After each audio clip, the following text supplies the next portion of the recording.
From the center of the galaxy, live on a Monday. This is ForceCenter show about Star Wars pop culture, the ultimate adventure, life itself. I'm Ken Napzok. And I'm Jenn Landa. Hey, Jenn Landa is back. It's Ken and Jenn in the morning, in the afternoon, or maybe the evening, wherever you're watching us here. We are going to be talking some Star Wars news. Not a lot, but also a lot that emerged from San Diego Comic-Con 2026. I was there, which means I absolutely don't know anything that came out, because when you're at Comic-Con, you don't hear the things everyone else hears in the rest of the world. But Jenn, let's not bury the lead. Welcome back. Thank you so much for having me back. As you guys see, I'm in Coruscant. Maybe. I can't even remember. It's been so long. I could not find my background, my usual Star Wars bedsheet background. So here we are. I'm so happy to be here. Yes, we're glad to have you here, Jenn. Kind of pinch hitting. We don't want to set the bar too high right now. Jenn is still doing a lot of things out there that are dividing her attention for good reasons. But with Joseph on the road, he is in Oakland tonight. I'll have information on that screening here in a second. Taking Dead Media Movie around this great country. But Jenn, you're an official pinch hitter today. But you're a building block of this show, and we're so happy to have you back. How does it feel to be in the seat again? It's great. We had a rusty start. I forgot to plug in my headphones. So I was like, I can't hear anything. I got a text from Jenn. I can't. I'm still setting up. I don't know where my backdrop is, but you're here. You're here. I'm so happy. Yeah, look at everyone in the chat. Thanks so much. Oh, I've missed you all. I really have. I've missed our weekly chats because I have no one to talk Star Wars with. So yeah. Yeah. Except for myself. Molly Daven here as well. Hello, Molly. Thanks, Molly. Molly. Yeah, a lot to get to. We'll talk about the news. I think it'd be, we would be remiss if we didn't sit and kind of catch up with you on some of the stuff going on. Like you said, you've been taken in Star Wars. You got to go see Mandalorian Grogu with an IMAX experience. You've also launched a merch line. I want to know all about this, Jenn. Oh, I know. About what's going on. Oh my gosh. Well, I'm taking 4 classes right now in graduate school. I have an internship where I'm actually working with clients, adults. So this has been a real shift. And when you're working with people, you got to be prepared. So basically, like, my whole life is just school and prep work, and it's been really exciting, but that leaves no time for Star Wars and fun things. But I did squeeze in the Mando and Grogu. And it was really great. Yeah, I had low, I don't want to say I had low expectations, but I kind of felt like I would be able to predict what was going to happen, right? But it was pleasantly surprising. Well, yeah, for me, I found it. I was just talking about it this week with some folks at Comic-Con who didn't love the movie, and it's one of those things of like, I get it, and the reasons behind it were good, but for me, as we talked about here in ForceCenter, but now here to talk about it with you, it just had so much heart. And it was such a whimsical, wonderful movie experience for me, and I know that doesn't translate to everybody. But the lessons learned of a dad letting his son grow up and the son returning to save him. Simple message that was in the trailer, but they just got me the way they put it out there. So were you connected to the heart in any way with this film? Oh, 100%. I mean, the journey between a father and son, it was so beautiful. And to see, spoilers, to see Grogu like basically become empowered, right? At some point, your kids surprise you and they help you out when you're, on the ground, literally. So yeah, I thought that was a wonderful message, and to see him come into his own. I think I did a little video on like his verbalizations and like seeing how his speech is emerging or not, right? Which is, he's definitely communicating, which I wanted to put out there. Like, even though he's not saying sentences and full, sometimes words, he's doing word approximations. He still is very much, he has his own mind and he's expressing it. I'm glad you brought up the video you put on your Instagram page, right? And maybe other spots, but that's where I'm on most of the time. Obviously, well done as always. You really have a handle on that medium, as I've always said. But to take your expertise and the things that you're learning and applying in your professional life to Star Wars was amazing to see. So I hope you do more. But also, it kind of changed my thoughts on being so flippant about when are Grogu's first words? I almost kind of hope we don't get them, or it comes in a different fashion because of the way you broke down the communication. It was obviously really smart, but it really just kind of made me see it in a new light. So good job. Thanks. Yeah, I really felt, as I said in my video, he could benefit from what's called an AAC device, which is basically like a little tablet, Mm. and there's words on there. And we saw it before, right? We saw it in The Mandalorian, I think it was season 3, Season right, 3. where he has the IG and he's Yes, yes, controlling it. no, Yes, no. no, yes, no. Right, exactly. So something like that, I think would be really awesome, and I think it'd be great representation in Star Wars to have that. It would have to just be Hmm. maybe like on his wrist or something, because Yeah, he's very active, flying around, jumping yeah. around.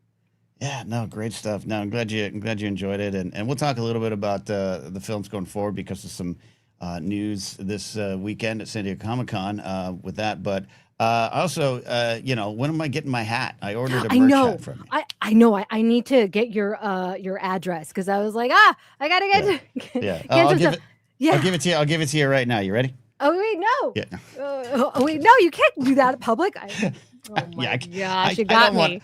I don't want Alex and Molly knowing where I live. Yeah. So what's the story behind it? You've been working on this for a while. I have for a year, because I really wanted to make merch that that speaks to me, and especially Hmm. like the language aspect of it. I really was, I loved Hadith and all, diving into all the languages. So in fact, I have something I've been working on, but I still haven't finished.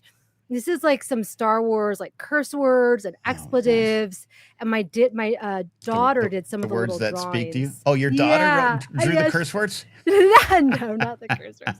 She did some of the little planets and stars and stuff like that. But I'm still tweaking it, because I'm a Oh, that's amazing. perfectionist, and it's literally Yeah. just me. So I Hmm. have like, I think 5 samples of these mugs, and I'm not happy with them yet. So we'll get there. But I do have Okay. hats and I have some shirts. See, now this is the kind of stuff I wish was at San Diego Comic Con. I have kind of a cynical view of Comic Con after this weekend. So Really? yeah, Why? it's kind of Jen in the morning, and what we do around here is speak the truth. I spent a lot of time on the floor. I haven't been on the floor in about 7 years. And Mm. number one, I'm surprised all of San Diego doesn't have COVID right now. We'll see in a couple days, myself included. But Oh I no. take zinc and whiskey and usually ward off any illness. But we'll see. I was walking around, and I was like, I got to get over Lucasfilm Pavilion, and there's some good stuff there, and there's some true artists there. I'm not being a complete a-hole, but I just kind of looked at the entire convention outside of Artist Alley, and then the big promotional stuff. I was like, this is a goddamn swap meet. What am I doing here? Mm. I was like, this is just stuff that is going to eventually go on some yard sale or on a curb, and I just kind of had real cynical take on a lot of the merch. I want creative stuff. And to be clear, there are some very good artists out there that do some wonderful things, and they were there. But Mm. overall, if you've been to enough conventions, it's the same kind of thing: the wall of T-shirts, the Funko Pops, and I just kind of had this Mm. cynical, and I got off the floor and I didn't return. So, Jen, we need you there. Oh, what about, like, wasn't there like some vintage stuff, and like, how they have those bins of just like loose action figures and like Yeah, random bits and bobs? yeah, that stuff was there. It's just it's. I don't know. I've been going to Comic Con since 2013. I've gone to a lot of conventions. You've been to there as well. It's just such a hustle and bustle, and you're dying of sweat. The Yeah. humidity outside of San Diego is bad, but the humidity inside the convention center is, dare we say, musky. And Oh, I think yeah. I think I had my fill of people. And I made my way to the convention, to the Lucasfilm Pavilion. And it's like, I'm not going to wear this. I want a good Star Wars hat like this, like the one I'm wearing now. I don't want Oh, one that's yeah. like 13 colors that belong in Lucky Charms cereal boxes. That just come on, give me something inventive. So I want the stuff you're selling. That's what I'm saying, Jen. Thanks. And I'd love to get to a point. I mean, really, I would love to be able to screen print them. And I even looked into like, how could I get to do that myself, which that's a Hmm. terrible idea, going to school. I'd love to get to that point. This is just right now. Because yeah, I feel like we need merch for adults, right? Like I feel like there's a lot of stuff for like younger people, and which is great. I wore that. I still have some of it, but now Hmm. I'm a parent, right? I'm dropping my kid off at school. And maybe I want something a little bit more subtle, right? Yeah, So my Yub yeah. Nub will just be a little bit smaller of a font. That's all I'm saying. Okay. Well, I'll take whatever you got, Jen. I'll be your influencer. I will Yeah. be the influencer. Yes. Molly says, I hate to tell you, Dragon Con might feel so bad. But I don't go to the Oh. floor. I had to go to the floor. I was in the floor. I was trying to meet my friend Michael Hernandez was there. Dan Larson for Mm. Toy Galaxy. I did go see my friend Aaron Alexovich and his wife Amy Goff, two great illustrators and artists. Aaron has this great graphic novel series called Shock City, which is a small town. It's kind of aimed for a younger audience, and it's small town punks trying to survive in a fascist city. And it's really important work. So I did say hi to those folks. And I'm seeing this wonderful woman, Taffeta Darling, and she knows a ton of people in the comics industry, some really, really cool people. So we spoke to those folks. But other than that, like, I don't go to conventions for floors. Jen, I go for drinking. And I went hard Thursday night. Really?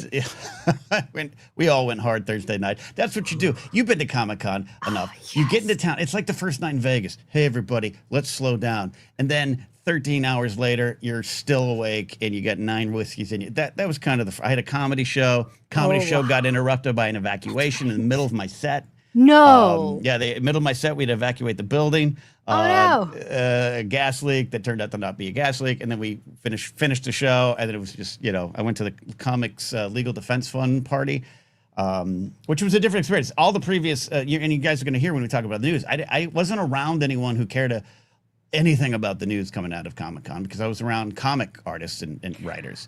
And they're there for a different con. And I for 10 years have been going to San Diego Comic-Con as part of the movie news world.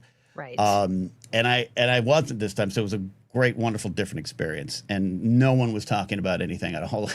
No one was. Oh my gosh. It's so funny because like I was just here at home and I was getting really wistful about like, oh, I wish I could have gone this year. I want to go next year, seeing your stories, seeing people who were there. It just seemed like a lot of fun. It always felt is. better, right? Yeah, Than previous years. Like it's kind of been in this weird, I don't know. There was a renewed energy to Comic-Con this year. There was a renewed energy in the comics world. Again, this is San Diego Comic-Con, and I get it. Comic-Con got big and studio and corporate and all that kind of stuff. And I started going to 2013 after that explosion. But there was some renewed energy in it. But also, I'm in a group that's older now. And most of the time, we were just like, I ain't going to that effing party. I ain't doing that. And there was a couple times, you'd see people and I'd be like, I should say hi to them. I'm not. It just would go on. Oh no! So like some people like I won't name names, but good people I like, people I've worked with, people I've had alliances of Jedi with, and I just was like, I can't catch up. What's the point? What's the point? Oh Have my a nice gosh! life. So it was fun. It was a ton of fun. I don't want. I'm not. I just the floor. When people ask, hey, what do you do at Comic-Con? If you're not working it, it's a different experience than I'm having. You're having. And so it was a different time, but it was fun. A lot of fun. That looked fun. I want to go next year. I don't know how, but I want to go. Well, when's the anniversary of the Death Star dress? You got to go back. Gosh. Oh, yeah. For the 15th anniversary. I know Bonnie Burton was sharing some really fun photos of my Millennium Falcon outfit. Yeah. And I was like, oh my gosh, 2012. I believe it was 2012. Okay. Yeah, I think it was. So next year will be the 15th anniversary of one of your, viral Star Wars looks. You got to go.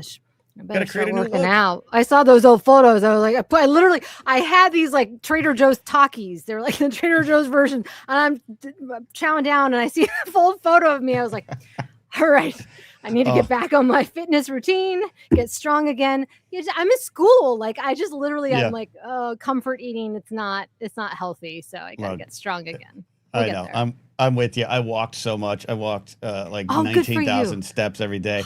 But when you're also having a orange dreamsicle vodka ice cream drink for breakfast, it doesn't matter. And I saw some pictures of me doing stand up, and I was like, it's great that Jabba's doing stand up. That's a great photo. Stop it! I'm in the thumbnail today. I'm in the thumbnail. Look, that's a picture. Oh wait, I took it off. All right. By the way, I took that. I had a picture of Jabba there. I took it off. How would you take it off?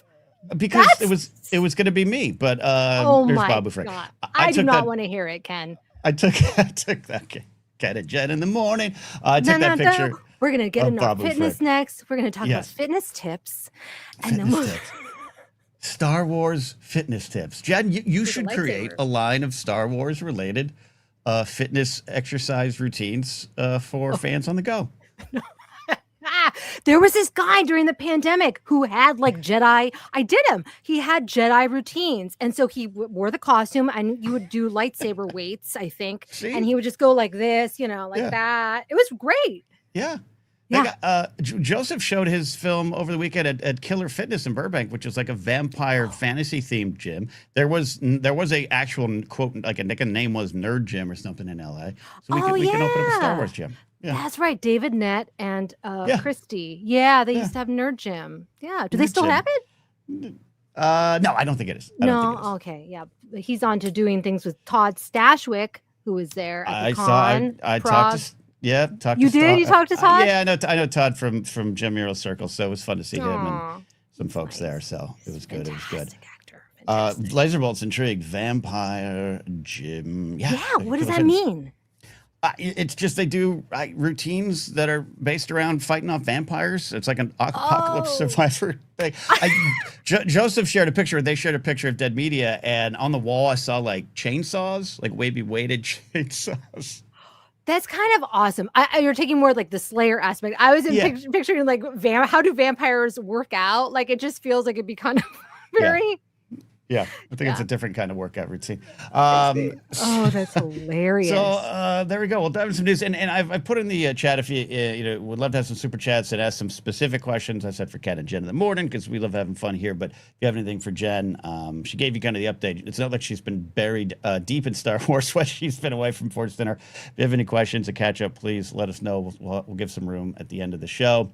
We do want to talk some Star Wars news. Now, Jenn, you were following along from afar on some of the news? I was, yes, catching bits and pieces. The Star Wars Detours news that was very exciting. I saw Mother Talzin action figure Black Series is going to be released, right? Yeah. Yes, it is. It is. Well, my first big thing is Star Wars was clearly there at the Lucasfilm Pavilion that I've shit on, and all the other publishing news. I did get a chance to catch up with my old friend Madeline Rue, author of Star Wars Legacy, and Star Wars Legacy was very featured. Big giant wall-size photo of the book cover. She had a very successful book signing there. So that was kind of fun. But Star Wars wasn't there in Hall H. Lucasfilm wasn't there in Hall H. We knew this was going to be true. Marvel kind of returned. A lot of the studios have been kind of moving away from Hall H. It's not as big. It's not as important. The leaks, all those things kind of come out of it. So overall, did you have any thoughts, takeaways of Marvel coming back, but Star Wars holding back?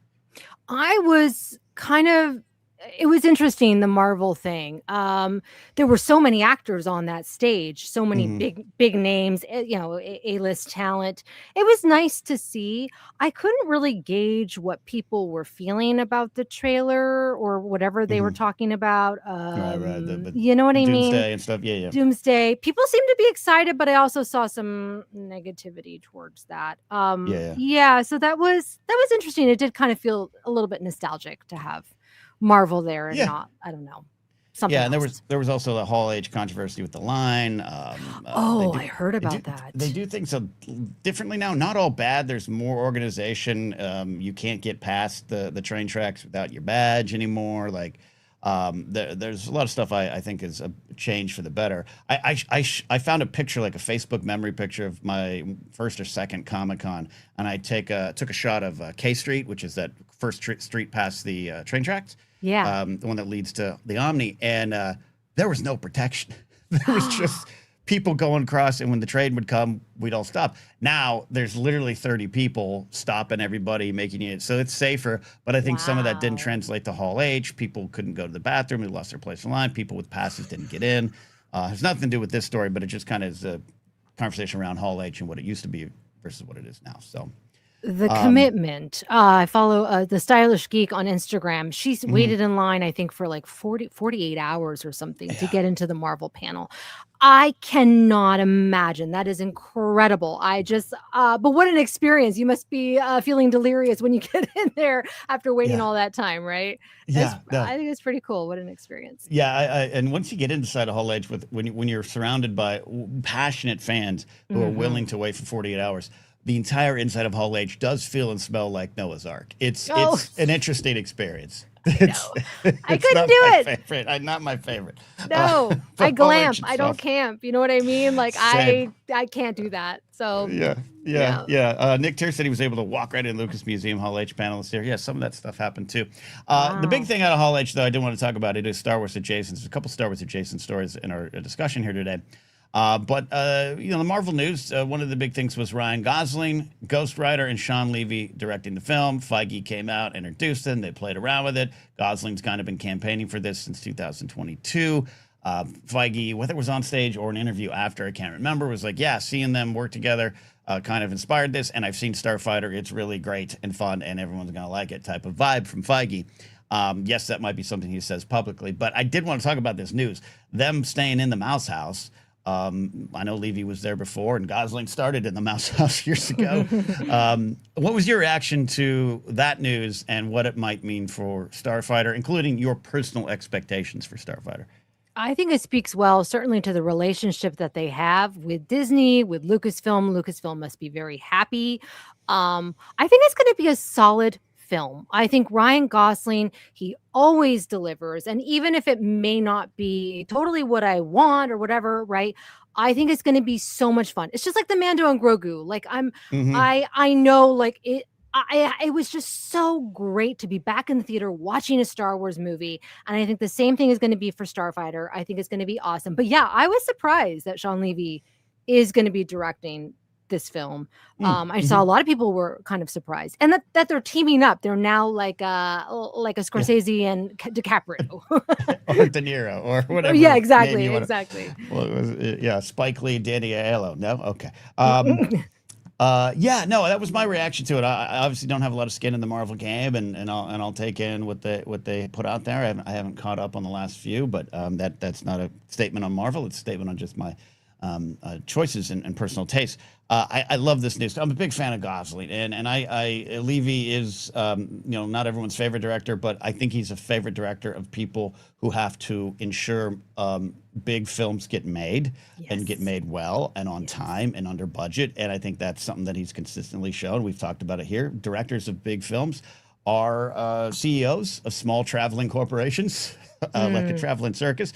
And it's not just even a Mouse House thing. It makes sense for Feige to kind of pick up on the vibes and if this was Gosling, I think was pitching it, and someone could correct me in the chat. I think he was talking about not only had he openly campaigned, Josh Horowitz has some clips of him in 2022 talking about it, but that just he and Levy kind of had an idea for this. So that does tell me that these two worked well together and are working well together on Starfighter. I had a conversation with our old buddy Andres Cabrera. We both agree, but land maybe differently on the idea that Starfighter is a safe choice in a lot of ways, and that Yeah. can bum you out creatively from afar. But and I actually get that, and you might have that too.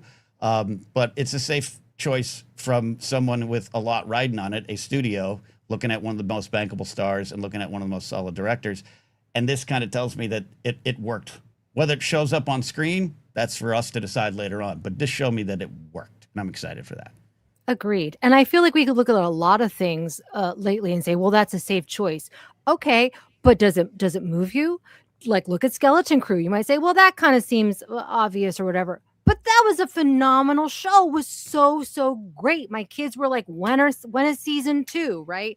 And Yeah. I feel like the same can be done with Starfighter, is we can bring in a whole new generation, I hope, right, to keep Star Wars thriving Mm-hmm. and to make it even bigger and make more toys and more things, right? And they Yeah. need that. And then they can maybe have fun, hopefully, with the TV side of things, or I don't know. But we have to have a really solid hit.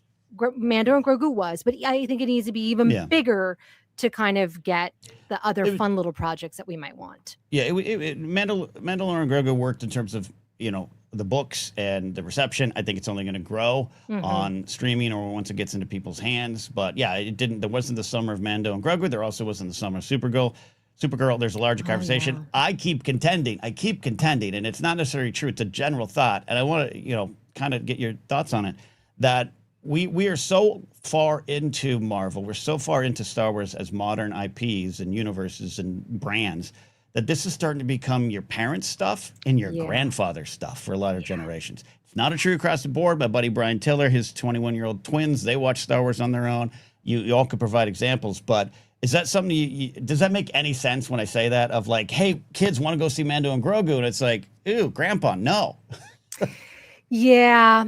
Yeah, that's kind of what I saw a little bit with the Marvel news, was that like visually what it is offering to people is no longer a true spectacle. People are kind of used to it. And now what's seen as like appealing and fresh and exciting is what is it? Obsession. Or Right. the Backrooms movie, right? Is that Backrooms, it? yeah, yeah. Right. That kind of stuff where it's like the younger generation offering a fresh perspective, horror, things like that, and things that are not IP. And Right. so that is the challenge. But I do think that there is an audience for Marvel. Obviously, there's an audience for Star Wars. I see younger fans now really getting into like the cosplay and the fashion side of Star Wars, which is so exciting. I feel like that was very niche, and now, especially with Disney, it's growing and growing and growing. And I think that will translate into hopefully creating more content. Oh, I don't want to use that word, but you know what I mean. More movies. It is what it is, guys. It is what it is. Yeah. Yeah, it is what it is. Yeah, no, and it's a general thing. Like someone in chat says, yeah, the Avengers Doomsday Show was the second biggest of all time. Absolutely, but I don't think you're getting my point. I don't think you're getting my point. This is old stuff. This is literally, I'm 50. I could be someone's grandfather. So this comes down to, do you want to go see McHale's Navy? No, Grandpa. That's something from your time. And we're starting to get, that's part of the struggle. So things can break through. There can be events. There could be the Barbenheimer stuff. That stuff not going to happen all the time. But I think in general, you go to Comic-Con, yeah, obviously I'm surrounded by the fans. You go to Star Wars Celebration, surrounded by the fans. But I don't think it's hitting in general as much as it's gonna, because this stuff has been around for so long. Force Awakens, you could have been 10, you're 20. That's a lifetime ago. That's not something super fresh to you anymore. Can I also offer this from the parent perspective? So, I know now middle schoolers, and my daughter's in the garage playing Fortnite with her friends.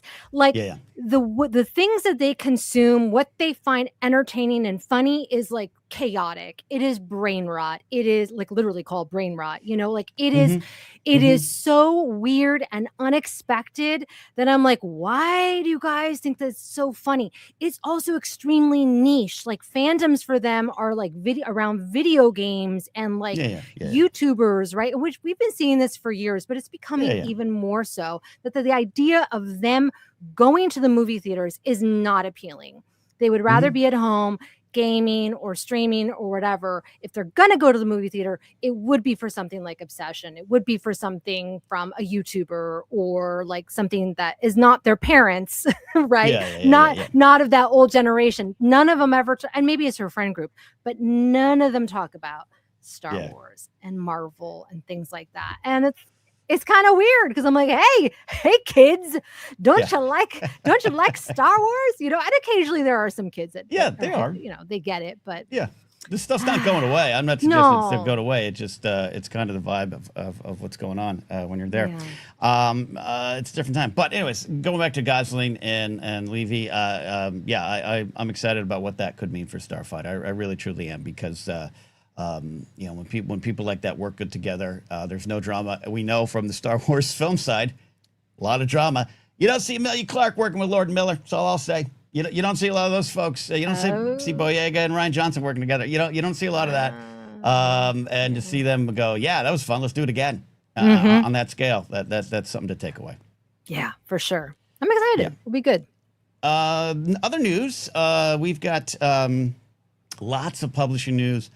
As per normal, Star Wars Publishing always shows well at Comic-Cons, especially New York Comic-Con. That's kind of their biggest one. It's a little bit of a home base for the publishing side.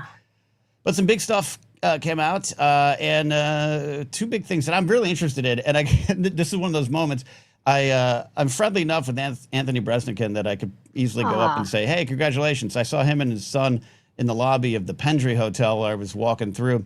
And I was like, I should go say Yeah, nah, I'm gonna sit here on this couch. I don't need to say anything. What am I gonna say? But what I would have said is congratulations, Brez, for involvement in 2 forthcoming books. We got Star Wars: A Celebration, which is co-written with Pablo Hidalgo, Anthony Brezikin, kind of looking at 50 years of Star Wars. There's a lot of stuff that's going to be in there. Big coffee table book, and then even bigger. And I saw the book in person over, I think it was at Sideshow. Star Wars Icons, Darth Vader by the Brez, and this is a giant book. He unveiled it on the panel, Jen, and it shook the table. So we have some other books, but thoughts about these coffee table books people like you and I love so well. Oh, I just look forward to those types of things. And Anthony Breznican is such a great writer. He is a great storyteller. I always look forward to any of his interviews. Was it with Vanity Fair that he used to do? Was it Vanity Fair? Yes, No. and now he's been around EW, Vanity Fair. I think he's at Forbes now. Oh, he's or at maybe Forbes Vanity Fair, now. yeah. Because he got cut, because he's one of those people that got cut with as everything pivoted to video and that kind of stuff. But he survives because he is truly talented, truly an actual journalist in a sea of influencers. And his take on the Mandalorian Grogu movie was one of my favorites, and he spoke from the heart about it, about he and his son. So yeah, I'm excited for him. Sorry, I kind of cut you off there. No. Yeah, I always can use more coffee books for my coffee table. And if I didn't see the cover of the Darth Vader one, I just remember seeing a clip of that table moment.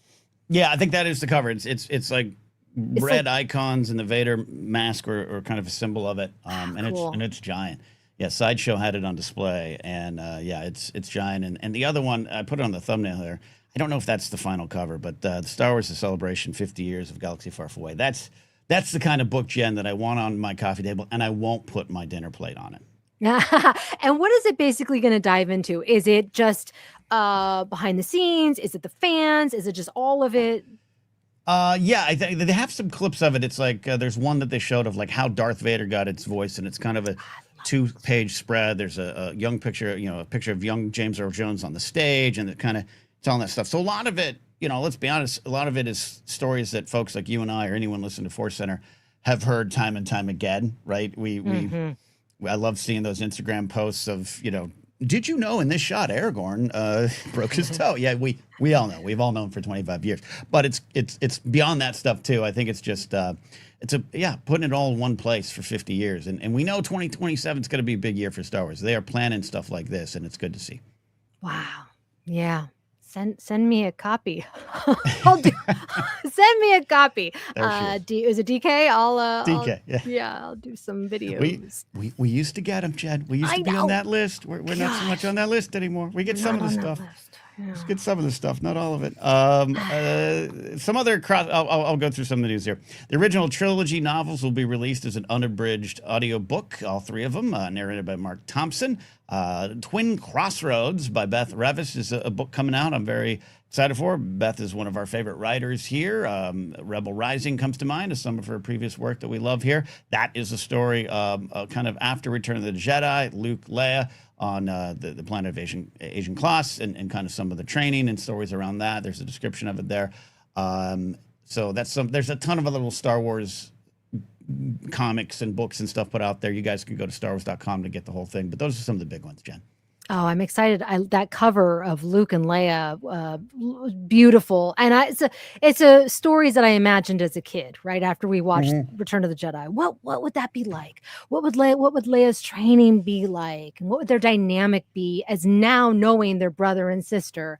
Yeah, that's a fun one. Yeah, they had, and I know with The Princess and Scoundrel, one of our favorite books around here too. We got to really right after the Battle of Endor. But I think this is great. And there was some, Star Wars Legacy is coming out, I think, this week. Madeline Rue's book. I read it. We had the interview with Madeline up on the channel. And it touches on some of the stuff in terms of Leia and Luke's relationship, then, now, and present. And I think it's a fascinating look at that time period. So to actually spend more time with them, actually during the training or actually having those conversations, I think I'm very excited for that. And I think for me, I would love to dive into that book because I want my own mind to picture it rather than sometimes when I see these things on screen and they're incredible special effects, but I focus on the technical, right? Does this really look like is this Leia? Like I know that this is Billy Lord and how they Hmm, composited, hmm. whatever, right? It kind of takes me out, even though they've done an amazing, amazing job. But just being able to experience the story and just let my mind wander is Yeah. very appealing.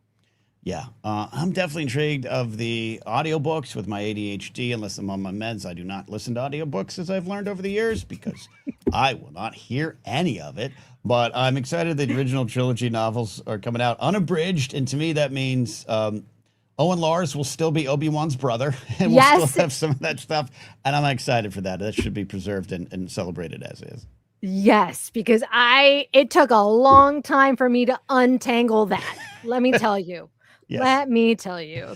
I was at Star Wars Celebration 2015 at either a publishing panel or was some panel on canon. It was it was a different time, obviously, for panels, but Leland Chi and Pablo were on the panel.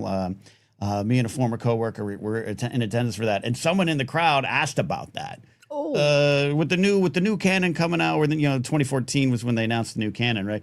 With the is Owen Lars still Obi-Wan's brother? And it was a hilarious moment from the crowd because that's been kind of hanging over all of our heads for a while. yeah, yeah. And I was still operating under that old model, and somebody was like, "Oh, they're not." I'm like, listen, I mean, all George did it. right, come George on. changed it. I George. still want it to be true. Maybe that's it. Yeah, yeah, so Uh, interesting. I love that there. Well, there's a big Star Wars museum thing we'll talk about, but one thing I did want to bring up. We have some Star Wars adjacent news, Lucasfilm news, but Marvel has announced a new 5-issue limited series of Indiana Jones, written by Jason Aaron and art by Aaron Cooter. And I won't say how, but I've been aware of some of this, and I'm excited for this. Jason Aaron's run in Star Wars early on, 2014, 2015, some of my favorite stuff. And God bless it, Jen. I think we need more expanded Indiana Jones stuff. In the canon, I don't expanded canon, but I know there's been comics. I know there's been books, great video games over the years, the Great Circle video game people love, but this is just kind of a no-brainer for me. I love that. Do you think that they'll ever reboot it? Do you think they'll ever Uh, reboot Indiana Jones? as a movie series, Yeah, as a movie series. I no, because but Right. it depends. Harrison's still going strong. He's not coming back to the role in my mind. I No, of think course he not. came back for Dial of Destiny to send it out the way he was comfortable with, and I love that film, and I know others don't, but I do. Um, I don't think we'll have anyone step into the role. However, as such a fan as I am of the Young Indiana Jones Chronicles, at least now, it works more for me now as history lessons versus what it was thought to be. As a kid, I was confused. Like, where's the action? Why's young Indiana Jones talking to Sigmund Freud? What's going on? Oh, jeez. Who's Leo Tolstoy and why is he Oh, talking to Indiana? no. But now it's some of my favorite stuff, and it's George Mm, going hard in the paint politically and doing it on network television in the 90s. If you go back and watch some of the stuff, it's stunning, some of the things they said on TV back mm. then. So I got to say, I'm not opposed to it. Not in the Shia LaBeouf taking over. Not in a what they the River Phoenix casting early on. I think worked for the film, but I'm not as a fan. Indiana Jones is my favorite cinematic character, Jen. I'm not opposed to exploring it in some other way. A reboot, no. An exploration of other stories that aren't in the Harrison age group. Yeah, yeah. I'm open to it. Yeah, just because you're talking about the comics, and that sounds great. That'd be fun to read, and you're gonna Mm. get people who are excited about it. Some kid may stumble upon it and be like, "Oh yeah, I've heard my parents talking about this. Yeah, What's this?" Right? I don't know. I think that could be a great reboot, but it would have to be done right, or yeah, extension or whatever it is, right? Because I think yeah, you're right. We cannot. Harrison Ford is one of one. So, yeah. yeah. And has said I think Harrison says things always half jokingly because he said like the role dies with me, something like that. But like obviously we've had Sean Patrick Flannery. Gosh, Oh, yeah. I forget the young performer, was it Corey or something who played him at age 9. We have of course River Phoenix. it does feel a little differently. And here I am talking earlier about Grandpa's IP. Like this falls into that. Dial of Destiny, a film that moved me and I loved. It wasn't as well received, and there wasn't as much excitement for this generational character coming back that literally looked like some people's great grandfather. I get all that. I get all that, but yeah, it's just slightly different. So that's a great question, Jen. Yeah, I'd be open to it. As long as Lucas and Spielberg are still with us, I don't think so. I would love to see Spielberg still involved. I was mad. I saw Disclosure Day. I loved it. Loved it, loved it, loved it. And I saw some people online that were like, it's Spielberg, it's predictable. Like these were younger people who were not like, do you understand who Steven Spielberg is? What he has done for modern cinema? Like, so I want him to school these kids. Let them know. Bring Indiana Jones back and show in a different form. Boss. Yeah. Molly loved it too. The Yes! movie or the video game? Disclosure Day. Disclosure Day was so good. I haven't seen it yet. I haven't seen it. You know, I have my issues with Spielberg and his belief in UFOs, so that's why I stayed away. Yeah, Jen, there ain't no starting UFOs. To believe. It ain't no UFOs. That's not real. I am. How can he? Come on. He had our galaxy. Yeah, he had one of the greatest grifters of all time, Hal Putnam, on Close Encounters as a consultant. Spielberg's in. He believes this stuff. So he does believe it. No, Ken. I was very cynical too. But the exploration that they've been doing, this Earth-like planet that they found in another galaxy, what was it? It's like 1140b or something, and it has an atmosphere. There's a big wide world out there. There's a big wide world out there, kid. Let me tell you. I agree. There's probably some microbial life, for all mankind. Is probably more realistic take on it to me than that. I'm just I'll see it though. Everyone loved this. Everyone in my circle, Jen, loved Disclosure Day. Okay, I think I just won't shut up about the 20 grifters trying to tell everyone UFOs are real. Yeah, I know. When they're the same ones that've been doing it for 40 years. So that's Didn't I tell you that I thought I saw one? Did I ever tell you that? You didn't tell me, and it wasn't. No, I swear I never, ever have believed, ever. And even afterwards, I was like, I don't know what that was, but it was bizarre. And my sister was there. What? Tell us what happened. This is what we do. I remember I was looking out because it was dark, obviously. And I looked out into the sky, and there were these lights in the sky, and they were multicolored. And the way that the thing was moving in the sky was not a normal pattern. It was like... Yeah. Okay. And I was like, okay, it's got to be something, right? There's got to be a reasonable explanation. And maybe there was. But it was one of those moments where I was like, okay, this is really scary. I don't really want to think about it further because if I do, I might get even more scared. So I kind of repressed it until I forget I saw something recently where I was like, that looks like the thing that I saw.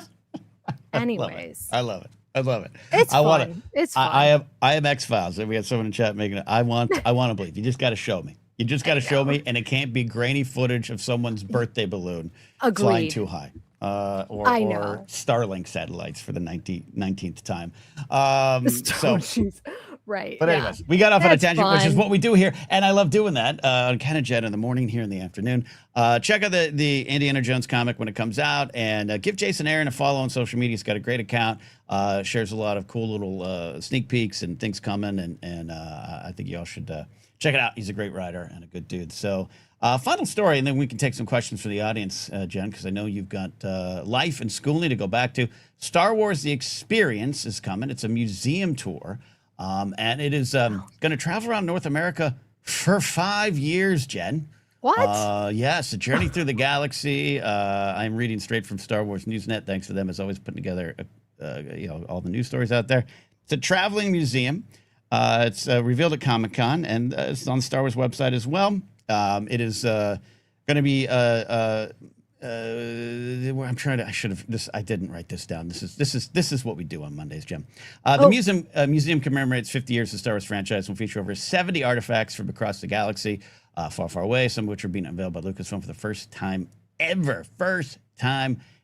The Lucasfilm was working with Industrial Lights and Magic, Disney Consumer Projects, the Franklin Institute, and others to make this, as they say here on the website, an unforgettable experience. It's starting in Philadelphia. Wow. Wow. We're going to throw batteries at Star Wars things in Philadelphia. It's going to run from February 13th to September 6th, 2027, and then go on for 5 years, Jen. Anyway, your thoughts on that?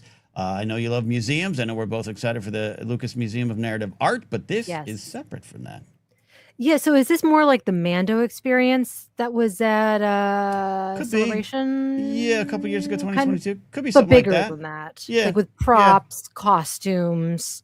Yeah. Things like that. I think so. Yeah. Yeah. There's artist concepts of it, but no actual pictures. So what is the purpose? Like, why are they doing it? I mean, it's wonderful. I mean, 50 years of Star Wars, I guess. To celebrate? Okay. That's a good question, that's a good reason. I don't know. I don't know. I like it. I think it's wonderful. Mm-hmm. Let people experience it in a different way.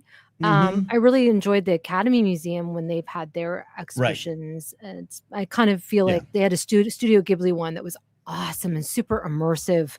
Right. So maybe something like that. And to be fair, the Lucas Museum of Narrative Art is not just going to be Star Wars. There's going to be lots of other things. Yes. So this is specifically Star Wars, but it is interesting, the timing of it. Yeah, here is Molly. Yeah. Nick Tier says there's concept art for the museum. Yeah, it looks good. Len Brennan, the co-president of Lucasfilm, of course, statement says Lucasfilm has always been at the forefront of merging cutting-edge technology and limitless storytelling. In collaboration with the Franklin Institute, we are creating an experience that reflects the very spirit of curiosity and creativity. We marked the incredible milestone of the 50th anniversary of Star Wars. We wanted to develop something truly extraordinary, space that honors both the visionary pioneers who built this galaxy and the remarkable fan community at its heart. The statement goes on. There are some things where they have displays that are related to like fan ideas and stuff like that. There you go, Jen. That's part of the 50 years celebrating Star Wars the experience. I don't know how I feel about it, and I don't want to get myself in trouble. I've just come back on. I want to say, well, yes, exactly, Molly. If it's nearby, absolutely, I will go see it. Absolutely, why not? Right? It's a fun afternoon. I like that kind of stuff. Yeah, absolutely. I don't feel overwhelming desire to go to it, but I think the spirit of 50 years. This kind of makes sense, even though this is going to be going for 5 years. You know, I had fun. I saw King Tut when he came to LACMA. Good for you. I'll do that. I missed it. I love museums. Yeah, but that's all part of what's coming in 2027. A big celebration of these 50 years of Star Wars, Jen. So get ready. Star Wars Celebration LA is going to be a lot of this stuff, right? I know. I hope people don't get sick of it. I hope that not the fans, because we won't ever get sick of it, right? We will. But I know, I want everything to be super curated so that like it feels really special, which, if you're doing a big 50th party, like you're going to go all out. So they're going all out. It's just me being the little, I don't know what it is. Just, I want it to be special. What we do here. It's what we do here, Jim. It's what we do. I call San Diego Comic-Con a swap meet, and you're a little dubious about this. I love museums. I love exhibits. I'm super excited for what's going on at the Lucas Museum of Narrative Art and Star Wars Detours. You brought that up. I think that's pretty hilarious in a way. And isn't it awesome? Shows a little bit of I'm trying to track the ownership of that. We know that the acquisition kind of was the reason Detours didn't get out. It was done. It was complete. It was ready to go. Mm-hmm. Even to the old canon had a Detours canon level where they were going to kind of classify in that. I'm already going to Lucas. I'm going to the museum. I'll see what's in the food court. They got me, but this is an intriguing little addition. Oh, the Star Wars Detours news was shocking. And it was just it felt so George, because we've all been like, oh, that will never get out, right? It's like, and then he goes and he puts it in his museum. I just love that. It's It's rebellious in some way. It is. George is such a rebel, and I've heard heard tell some of the tales of the museum, and there's a lot of that of George going, "This is what I want to do," and people saying that's not what we do at museums, and he says it's what we're doing here, Mm. and I think that's fascinating, and it's a reminder for me too. I get super defensive and serious about Star Wars because of just the culture war conversation around it and things we've been dealing with in 12 years of podcasting or my time at Collider. I've always admitted that over the last few years, I don't have a sense of humor about Star Wars as much. People say, "Hey, you seen this this talk show where they pretend to be George Lucas?" Like, yeah, I don't like that. I don't like it. I don't. I get Yeah. really defensive. But George doesn't. George has always enjoyed this kind of stuff, from hardware wars to this. In fact, I know for a fact that the famous deep fake Collider videos that a lot of people hated, myself included, George loved them. He loved them. Oh, And he thought the wow. technology was fascinating and hilarious. Yeah. And I know George has some recent AI statements. That's not surprising to me. That's No, it's not not. surprising to me. No. I'm not saying George is just simply a contrarian, but yeah, he's got to do things his way all the time. So the detours thing makes a ton of sense. But will they put in, and I said this in my Instagram story, will they dare show anything Star Wars holiday special? That's the question. Of course they won't. You know what? No, because I could look. It's available. The Boba Fett thing's available on Disney Plus. Right. I say George has a sense of humor about Star Wars. I think he doesn't look. I think he doesn't look at that with any whimsy, like you or I do. I look at it with a lot more whimsy now. I think George looks as there's a little shame, a little of like, I was so busy, I didn't know what I was doing. I handed over to the wrong people. Not a shot against Bruce Valanche, but I just it was a sign of the times. Let's leave it there. Listen, if we're walking through that museum and we round the corner and we see Gormanda's costume, right? Like, how I would just fall to the floor. Yeah. I would be so excited. Yeah. Brady says in chat, I'm scared about the what experimental videos George has been making, or what experimental AI videos. Yeah, exactly. Oh, Molly's got her finger on the pulse here. We should just brought Molly on for our news correspondent. We go live now to Atlanta with Molly Damon out there with Myrtle the Turtle. It'll be some of George's student films from 65 to 69. Oh, that would be great. can't wait. That'll Can't be great. wait. Yeah, I can't wait. I See where really, it all I began. truly can. And I know some of the other stuff. I know he's bought a lot of stuff in auctions. It's his personal collection on stuff. This is it. This is all in on not just his legacy, but the legacy of this whole pop culture narrative art, things that inspired him and moved him. And I'm all in on him leaving it behind. Me too. Nick, I did not know that he doesn't have any holiday special costumes because they're all in private collections. Yeah, if they go up for auction, I'm sure he'll get them to burn them. Maybe that's what he'll do. No, come you have to fight the Lucas me. Museum for a costume burning. Oh my God. We'll put the Gourmand costume up there. That's it for our look at news. Before we get out of here, I asked for some specific questions, comments. So we got them. Nick asked, were there any creatures from the Mandalorian Grogu that stood out for you, Jed? We know you love your wild creatures and fun designs. Any thoughts?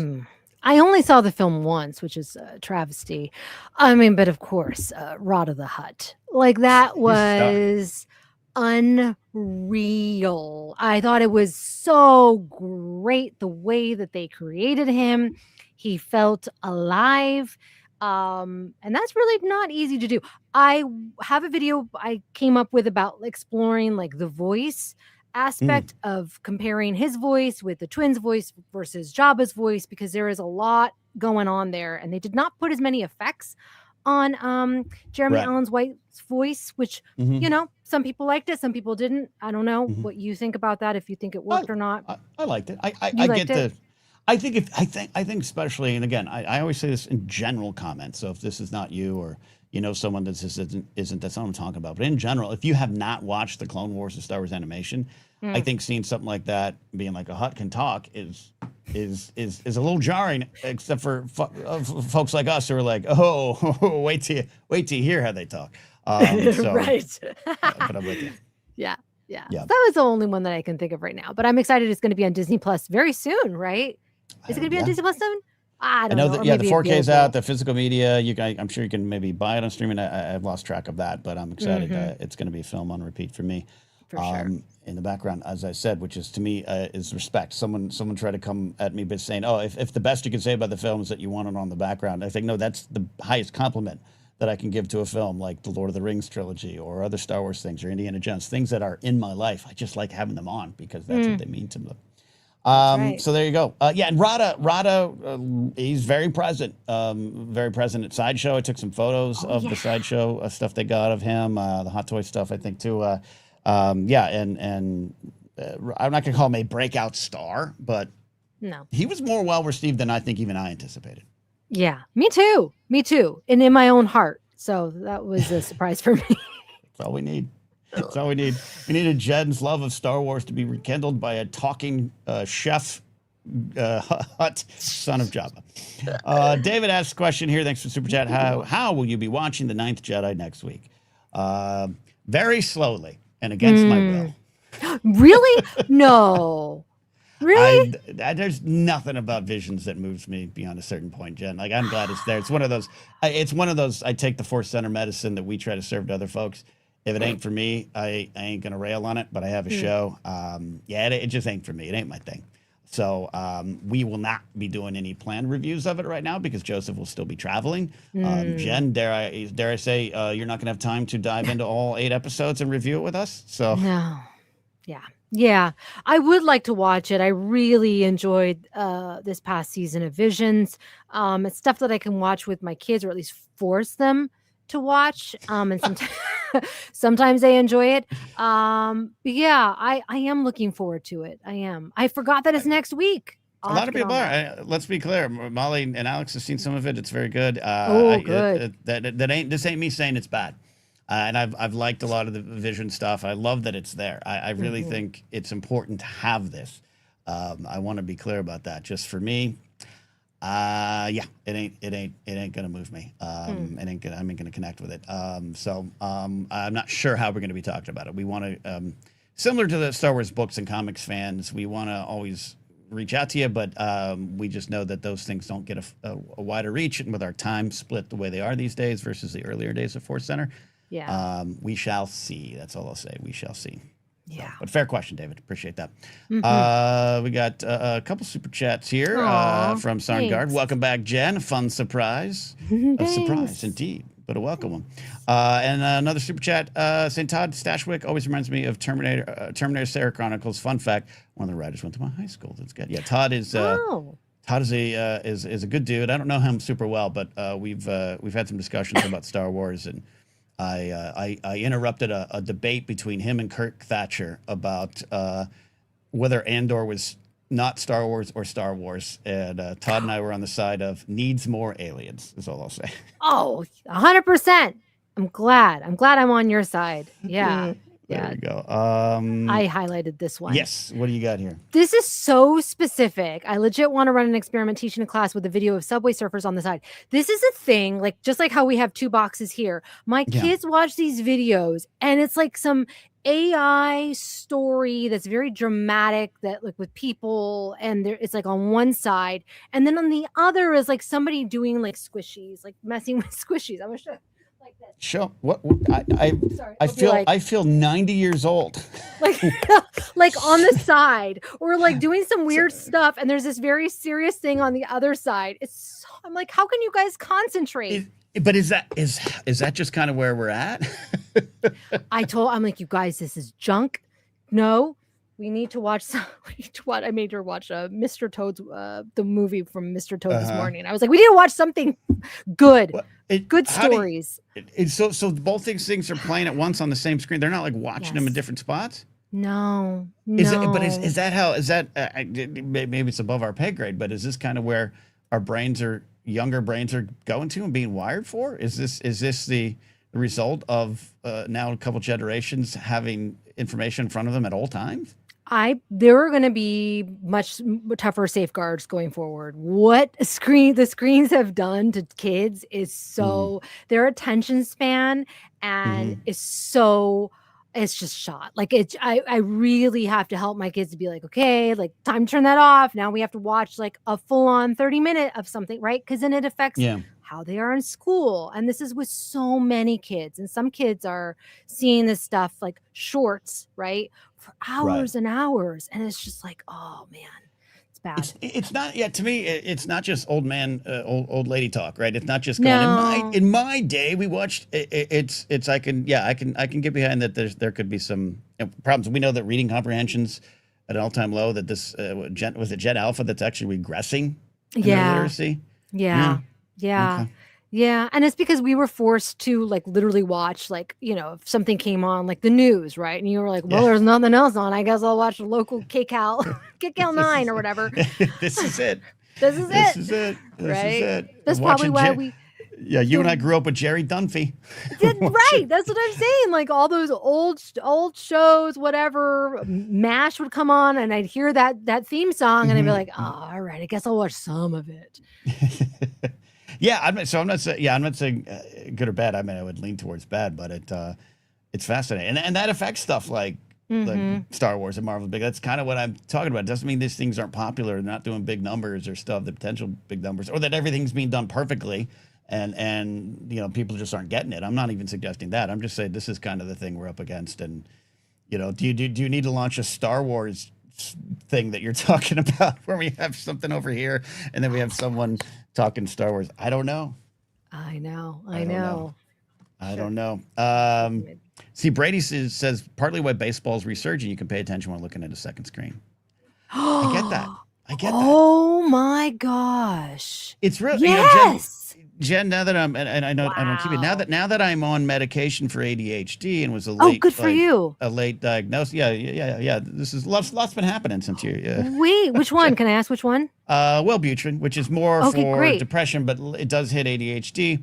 I didn't want to Yes. go up to Vyvanse. Um, I've noticed in the past, I would, if I needed to write, I also needed to have something else on. I needed Mhm. to have something else going. But now that when I'm Mhm. on the meds, everything's off, and then I get more work done. But that's kind of the way my brain was, and to hear what yours comes, not necessarily the same thing, but I can kind of get it. I get the second screen experience stuff. Yeah, it's really weird. I mean, not weird. So something I've been learning in schools, like about executive functioning, is one of the areas Mm. of our expertise, and like executive dysfunction, which is I believe I have ADHD as well. And so like figuring out like the strategies and things like that. And I'm like, oh, that's why I always had to have like TV on always all day long. Mm-hmm. If I Mm-hmm. didn't have it, it'd be like, this is very strange, Yeah. What are right? we doing here? Yeah. Yeah, so it's just now creating even more dysfunction, especially for kids who have ADHD. And then you add this like short attention stuff on top of it. It's like a sensory overload, which is why then they crash after their iPad time, right? And this is Yeah. like just so many kids. They're just like, Yeah. because Yep. it's too much, too much. Too much, too much. And we Mhm. talked about it all today. We talked I about know. aliens. We talked about reading. We talked about weird, whatever you described, surfing videos. I don't know what the hell it is. Oh yeah. And Star Wars and Indiana Jones, Ryan Gosling. It's all there. And Brady says, look, I'm watching the stream while reviewing my paper. I think that's the right way to watch ForceCenter. Just have us Yes. with you. Have us with you. Jen, so happy to have you back. Thank you. We don't want to overpromise and say you're back in any regular fashion, but you're always obviously not in our hearts, not only just in our hearts, but the door is permanently open. So, what's the update? Where can we find you? What are you doing? And how do you want to end it? I know. I want to come back when I can. I start in the fall. I'll be doing a full-time placement at a couple schools in LA. Nice. So that will take up, yeah, they'll take up my fall. But then in January, I'll be in a full-time placement at a clinic. So anyways, Yeah. I'm going to graduate in April of next year. Okay. And yeah, I'm so excited because I love Star Wars. And there are so many things about the work that I'm doing, whether it's language whether it's speaking of my attention, like cognitive stuff. Like there's Yeah. just so many ways that it can intersect. Like autism, I also work with people with autism, and we can see how like fandom communities can be really helpful for like social Yeah. skills and building those pragmatic skills that we all need, because I know I need them.